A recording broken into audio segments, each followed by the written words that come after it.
Hey everyone, David here. I'm gonna apologize first off for the quality of this video. Perhaps the lighting is not what it was supposed to be. My light seemed to have died a few moments into recording this video, and I'm gonna decide to do it again with the lack of that additional luminous. So what I want to talk today about is custom knives. We're not talking those high-end, multi-$100,000 knives, but just the simple little things in life. The simple little things in life. Something that somebody put blood, sweat, and tears. Somebody that spent their time, their energy to produce something that somebody else can enjoy. And for that, I'm very thankful and appreciative because there's so many folks that will work for a company and spend 8 hours in front of a machine spitting out something that doesn't really have any soul to it, so to speak. It's not my first foray into custom type knives. I have a guy called Ghost Devil Designs. He came up with this. This was a prototype of his for a friction folder.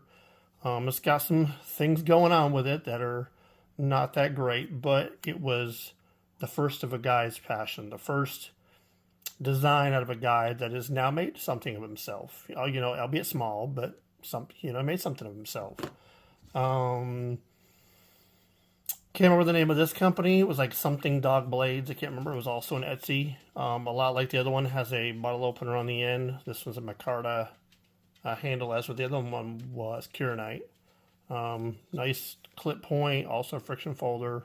Very nice knife. A little bit more upscale compared to the Ghost Devil. Kind of shows that he's been doing it for a while.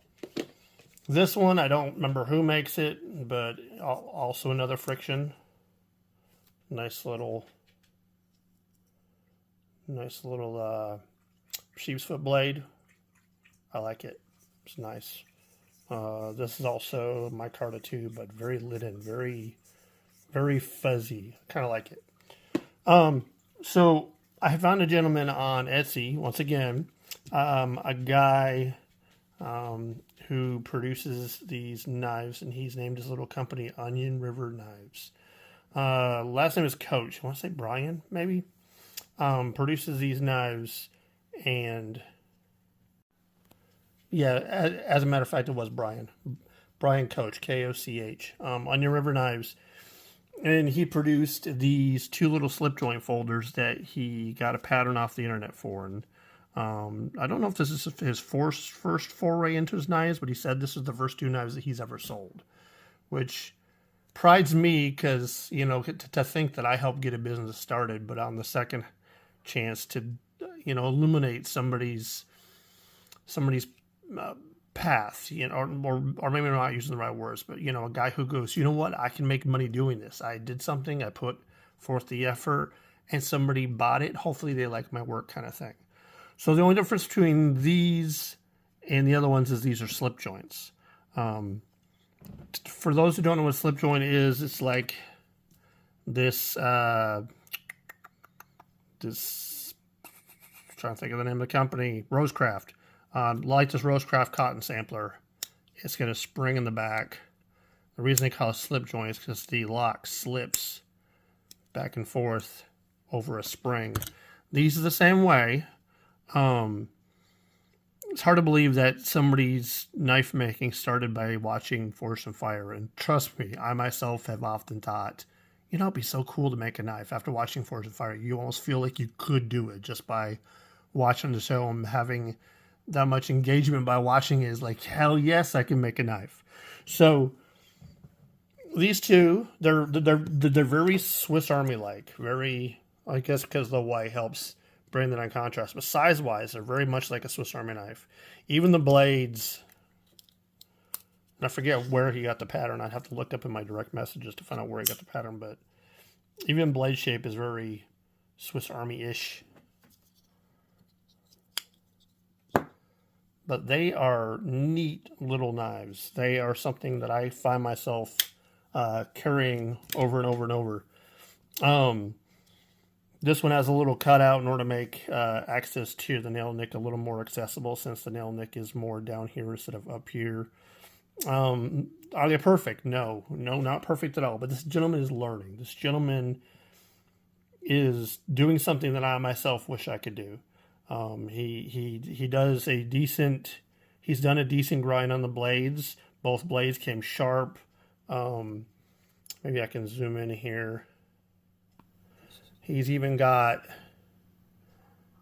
the grind right. You know, it looks like a full, you know, not full flat, but I mean, it looks like, well, I guess it could be considered a full flat. He's got a full flat going on the blade there. He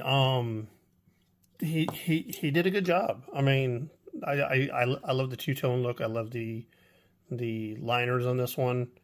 They're not perfect as far as action goes. The black one, you know, it's got the half stop, but there's no snap closing.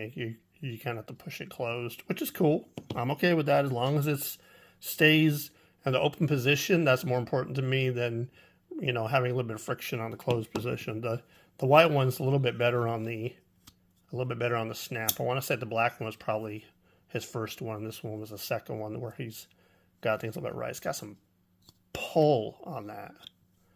But I just wanted to do a quick shout out to Brian Coach over at Onion River Knives, and said that he did a good job. He was afraid that, you know, it may not be up to my liking, up to my snuff, you know, say, hey, you know, you suck. No, Brian, you don't suck. You've done something that I wish that I myself could do, and you've done quite an amazing job. These are something that along the level that I myself would like to produce. So it looks like, you know, I'm looking at it as having opened the package not long. This one's a full flat. This one's not a full flat. This one actually has, we'll zoom in here again. This one's not a full flat. This is maybe a 3/4 grind. Okay, I see you. He's learning. He's evolving. I like that. So yeah, I'm definitely gonna put these guys into rotation and give them the love that they deserve. If you guys want to check out Onion River Knives, he's got a page over on Etsy, but currently there's nothing on it because I grabbed the only two that he had. But I want you guys to look him up once he does get some stuff up there. Maybe he might have something that you might be interested in. Anyways, that's it. Bye.